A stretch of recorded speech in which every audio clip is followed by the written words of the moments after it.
Salut mes chers élèves.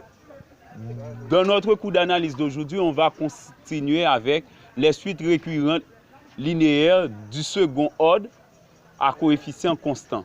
Ok, donc, dans le cours précédent, nous avons vu les suites récurrentes linéaires du premier ordre à coefficient constant. Ok, c'était d'ordre 1, le cours précédent. Mais aujourd'hui, on va voir d'ordre 2.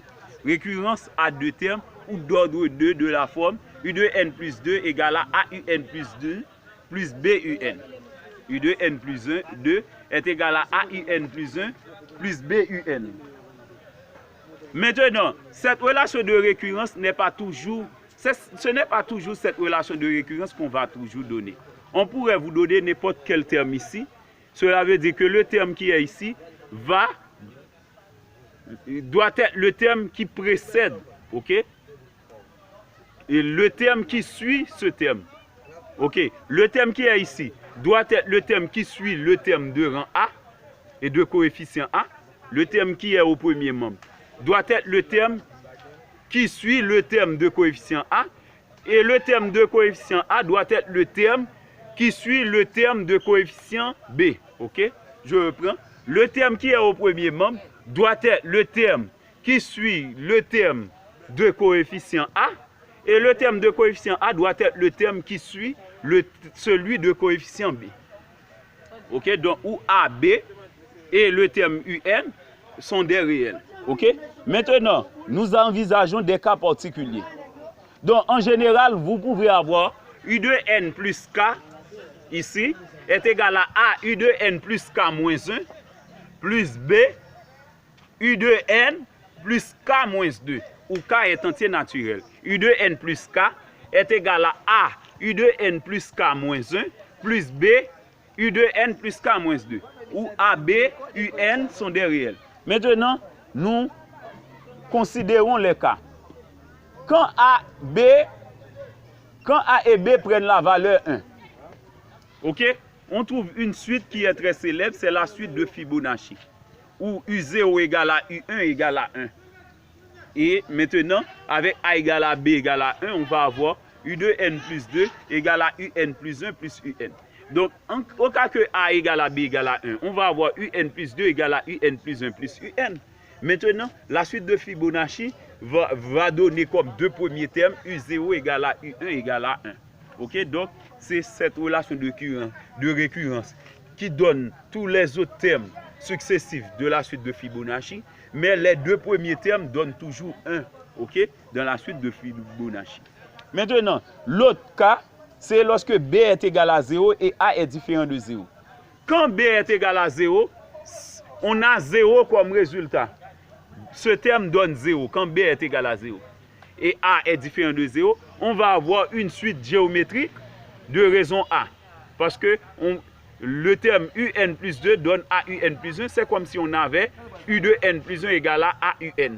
Ok? En ajoutant N, en remplaçant N par N moins 1, on va avoir UN plus 1 égale à AUN. Ok? Au cas que B prend la valeur 0 et A est différent de 1, on trouve une suite géométrique de raison A avec A différent de 0. Un autre cas, c'est lorsque A est égal à 0 et B est différent de 0. On trouve U de N plus 2 égale à BUN. Ok, quand A est égal à 0 et B est différent de 0, c'est ce terme-là qui s'annule. On trouve U de N plus 2 égale à BUN. Ok, c'est ce qu'on écrit ici. U de N plus 2 est égal à BUN. Quand A égale à 0 et B est différent de 0. Eh bien, si nous remplaçons N par N moins 2, par N moins 2, on va avoir U de N moins 2 plus 2. N moins 2 plus 2, ça donne N. On va avoir U de N moins 2 plus 2 égale à B U de N moins 2. En remplaçant N par N moins 2. Ok, donc je vous avais dit que le premier membre pourrait être n'importe quel terme. Il suffit que, donc puisque le terme de rang B, eh bien, le terme ici qui du premier membre, son indice dépasse celui de coefficient B de 2.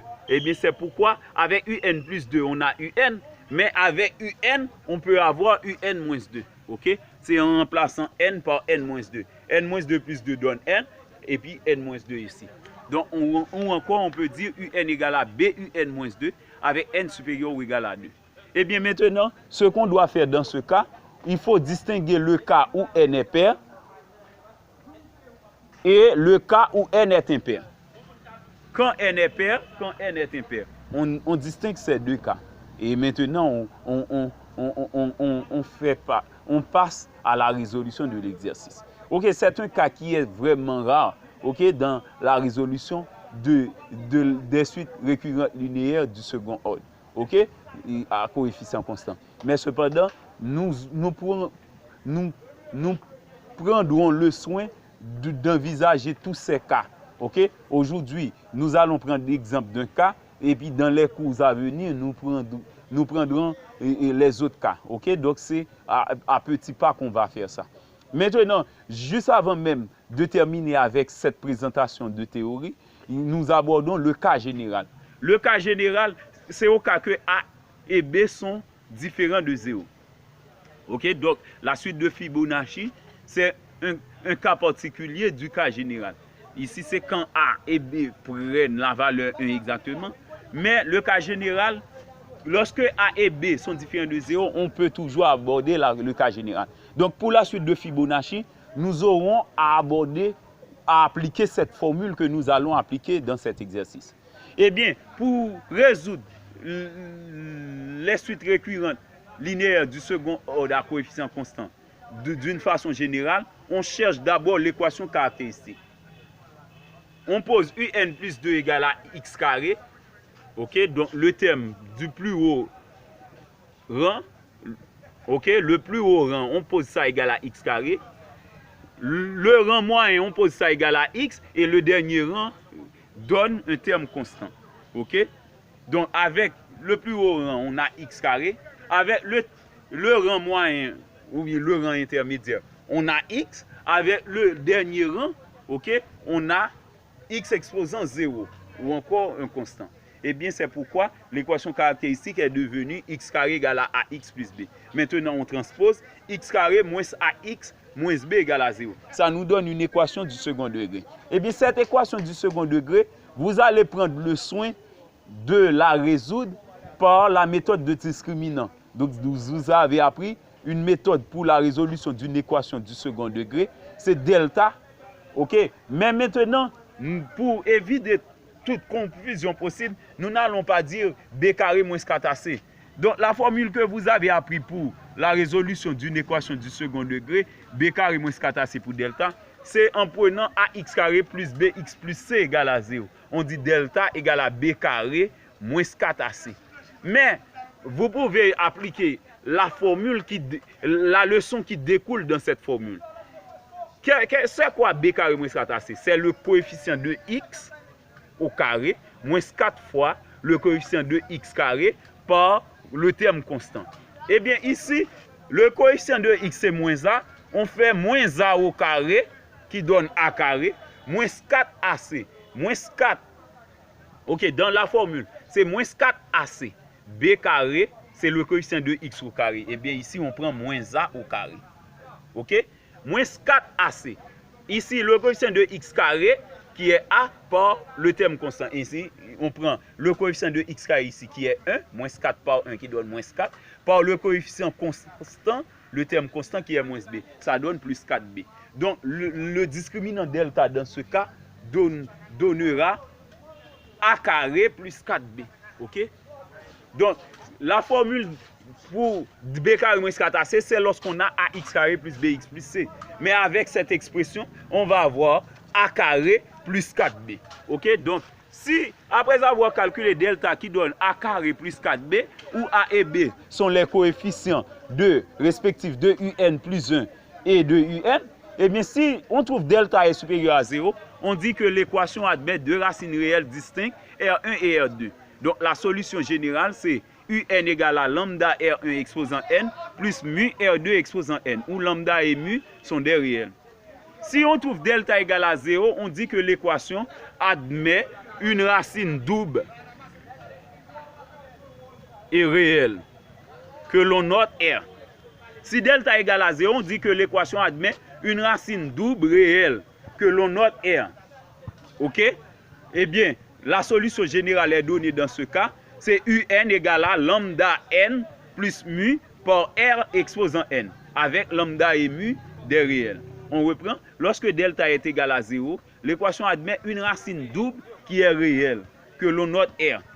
Eh bien, la solution générale donne lambda n plus mu par R exposant n, où lambda et mu sont des réels. Et lorsque delta est inférieur à 0, on a deux solutions complexes conjuguées. Deux solutions complexes conjuguées. Donc, dans la résolution d'une équation du second degré dans R, lorsque delta est inférieur à 0, on dit qu'il n'y a pas de solution dans R. Mais la solution existe dans C. Eh bien, lorsque delta est inférieur à 0, on va avoir deux solutions complexes conjuguées. Si on appelle oméga la première solution complexe, l'autre est oméga bar. Donc, l'autre va être le conjugué du premier. Maintenant, on fait choix de l'une des racines complexes. Maintenant, on cherche son module et ensuite, on cherche un argument de ce nombre complexe choisi.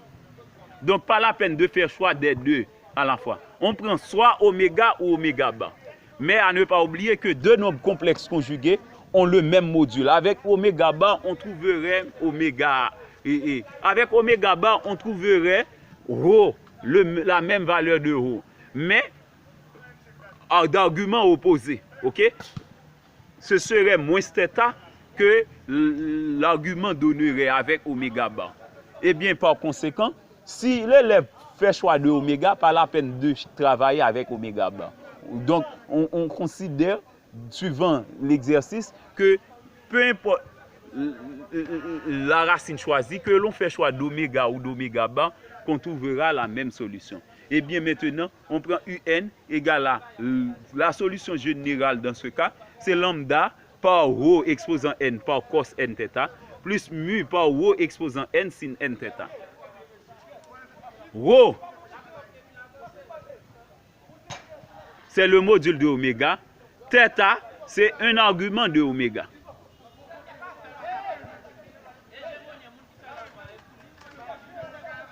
Rho, c'est un module de oméga.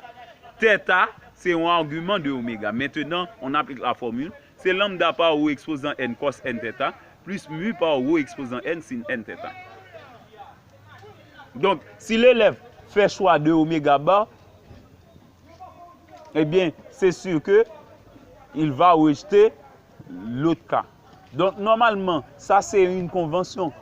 Donc, si par exemple, l'équation donne deux solutions complexes conjuguées, 1 plus i, 1 moins i, eh bien, je peux travailler à 1 moins i. Si c'est 1 moins i que je trouve d'abord, pas la peine d'aller travailler avec 1 plus i à nouveau.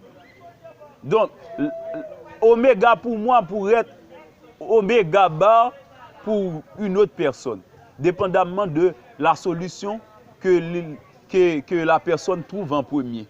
Donc, la personne pourrait appeler oméga 1 plus i, oméga bar 1 moins i. Moi, je pourrais trouver oméga égale à 1 moins i et oméga bar égale à 1 plus i. Donc, c'est pourquoi on pourrait faire choix de n'importe quelle solution pour oméga. Ok? C'est pourquoi, donc, peu importe le choix qu'on fait, que l'on choisit oméga, que l'on choisit oméga bar, même si l'argument sera opposé avec oméga bar, eh bien, on va avoir toujours la même solution U de n. Ok? Donc, c'est le cas le plus extraordinaire parce que c'est au cas que la solution donne deux racines complexes conjuguées. Maintenant, pour un exercice d'exemple, on considère la suite UN définie par U0 égale à 1, U1 égale à 3 et UN égale à 3 UN moins 1 moins 2 UN moins 2. Quel que soit n appartient à n, privé de 0, 1. Exprimer UN en fonction de n. Ok, ça c'est l'exercice. Ok, on demande d'exprimer UN en fonction de n. Ok, donc vous voyez, la suite UN est définie par ces deux premiers termes, U0 et U1. Donc la suite UN est définie sur n. Mais un élève sera dans la confusion avec cette définition n appartient à n privé de 0, 1. N appartient à n privé de 0, 1. C'est la relation de récurrence donnée ici qui est définie sur n privé de 0, 1. Cela veut dire, dans cette relation de récurrence, qu'on ne peut pas attribuer à n ni la valeur 0 ni la valeur 1. Maintenant, on va commencer avec U de 2. Pour n égale à 2, on va avoir U de 2 égale à 3U1 moins 2U0. Ok, avec quoi vous allez pouvoir trouver tous les termes en fonction de U0 et de U1. Ok, maintenant, si nous devrions calculer UN en fonction de n, suivant la note, puisque le terme du premier membre, le terme qui vient juste avant UN, c'est UN-1, et bien par conséquent, A donne 3. Et le terme qui vient juste avant UN-1, c'est UN-2, donc B donne -2. Donc A donne 3, B donne -2. A et B étant différents de 0, eh bien nous envisageons le cas général. Dans le cas général, on dit qu'on doit donner d'abord l'équation caractéristique, c'est x carré égale à ax plus b.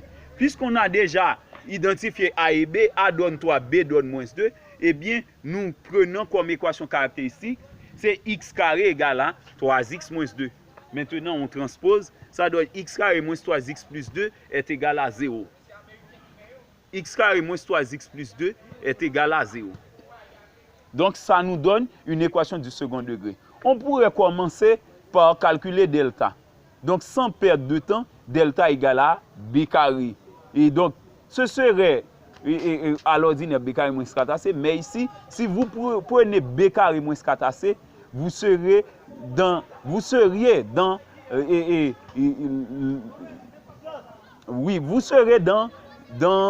la confusion. Parce que nous avons déjà pris pour A, même que nous notons pas ça dans l'exercice, nous avons pris déjà pour A 3, B pour -2. Ce serait une confusion totale. Et bien c'est pourquoi nous utilisons de préférence la formule de somme des coefficients. Lorsqu'on a une équation du second degré, eh bien, il faut faire la somme des coefficients. Et lorsqu'on fait la somme des coefficients, ça donne 0. Si on fait la somme des coefficients ici, 1 qui est 1 ici, moins 3. 1 moins 3 plus 2. 1 moins 3 donne moins 2 plus 2, ça donne 0. Puisque la somme des coefficients donne 0, eh bien la règle nous dit que lorsqu'on a une équation du second degré, si la somme des coefficients donne 0, eh bien x donne 1 et l'autre racine, c'est le terme constant divisé par le coefficient du terme du plus haut degré. Et bien par conséquent, du terme de plus haut degré. Donc je prends le terme constant qui se divise par le coefficient du terme de plus haut degré. Donc par conséquent, on a 2 sur 1 pour l'autre. Ok? Donc ça donne x égale à 1 ou x égale à 2. Donc vous pouvez résoudre cette équation du second degré comme bon vous semble. Et vous trouverez sans doute x égale à 1, x prime égale à 1, x second égale à 2. Mais dans le contexte de la résolution, on dit qu'on va avoir deux racines réelles distinctes. C'est R1 égale à 1 et R2 égale à 2. Puisqu'on trouve deux racines distinctes qui sont réelles, eh bien, on dit que c'est deux racines réelles distinctes. Nous prenons ça avec les mêmes noms donnés dans les notes. Ok? Ok, donc, dans les notes, on a fait des discussions avec le signe de delta. Mais qu'est-ce qui nous intéressait effectivement avec le signe de delta? C'était le nombre et la nature des racines. C'est le nombre de racines et la nature des racines. C'est ce qui nous intéressait. Donc avec delta, on voit lorsqu'on va avoir des racines réelles ou des racines complexes. Et lorsqu'on va avoir ces racines, quel sera le nombre de ces racines? Eh bien, c'est pourquoi nous calculons delta. Mais ici, sans calculer delta, on trouve 1, 2. 1, 2 sont deux racines. 1 et 2 sont deux racines. C'est deux racines réelles distinctes. Ok? Deux racines réelles distinctes. 1 et 2. Ce sont deux racines réelles distinctes. Eh bien, c'est le cas où delta est supérieur à 0 qu'on a trouvé deux racines réelles distinctes. Eh bien, alors, nous appliquons la formule générale. UN est égal à lambda R1 exposant N plus mu R2 exposant N où lambda et mu sont des réels. Maintenant, nous appliquons la formule. Nous prenons R1 égale à 1, R2 égale à 2. Ok? Donc il n'y a pas une règle pour choisir ça. Donc on pourrait prendre R1 égale à 2, R2 égale à 1. Donc c'est le terme général que nous cherchons. C'est le terme général qu'on va trouver quand même. Et bien maintenant, on remplace R1 et R2 par leurs valeurs respectives. Ça donne lambda par 1 exposant n plus mu par 2 exposant n. 1 exposant n donne 1. C'est lambda par 1 qui donne lambda plus mu par 2 exposant n. Donc ça c'est l'expression de UN. Mais ici, on n'a pas encore trouvé le terme général. Parce qu'on a donné deux informations. U0 donne 1, U1 donne 3. Eh bien, puisque U0 donne 1, U1 donne 3, eh bien, nous allons faire de notre mieux. À la fin, lorsqu'on remplace n par 0, qu'on va trouver 1, et n par 1, qu'on va trouver 3. Eh bien, maintenant, nous posons U0 égale à 1, U1 égale à 3. D'une part, nous remplaçons n par 0, et on pose ça égal à 1. Et d'autre part, on remplace n par 1 et on pose ça égal à 3. Avec la résolution 2 exposant 0, ça donne 1. Dans la première équation, on a lambda plus mu par 1 égale à 1. Et l'autre cas, c'est 2 exposant 1 qui donne 2, c'est lambda plus mu par 2 égale à 3. Lambda plus mu par 1, ça donne mu. Et bien lambda plus mu égale à 1. Lambda plus mu par 2, ça donne 2 mu. Lambda plus 2 mu est égal à 3. On a un système de deux équations à deux inconnus. Les deux inconnus sont lambda et mu. Ok? Deux inconnus. Deux systèmes. Système de deux équations à deux inconnus. Ok? Maintenant, nous allons résoudre le système. Nous allons résoudre le système suivant la méthode d'addition. Nous remplaçons, nous éliminons mu. D'abord, nous multiplions la première équation par 2 et la seconde par moins 1. Ça donne 2 lambda plus 2 mu égale à 2. Moins lambda moins 2 mu égale à moins 3. On fait la somme, ça nous donne lambda égale à moins 1. Maintenant, pour trouver mu, on multiplie la première équation par moins 1 et la deuxième par 1. Ça donne moins lambda moins mu égale à moins 1. Et la deuxième, c'est lambda plus 2 mu égale à 3. Maintenant, on fait la somme. Mu donne 2. Ok? Maintenant, nous revenons à la relation. UN est égal à lambda plus mu par 2 exposant n. Lambda, on remplace lambda par sa valeur, plus mu qui donne 2 par 2 exposant n. Maintenant, que donne 2 par 2 exposant n? C'est 2 exposant n plus 1. Donc, UN donne moins 1 plus 2 exposant n plus 1. Maintenant, on renverse ça. UN donne 2 exposant n plus 1 moins 1, où n appartient à n. Donc, ça, c'est le terme général de la suite UN. C'est 2 exposant n plus 1 moins 1, où n est entier naturel.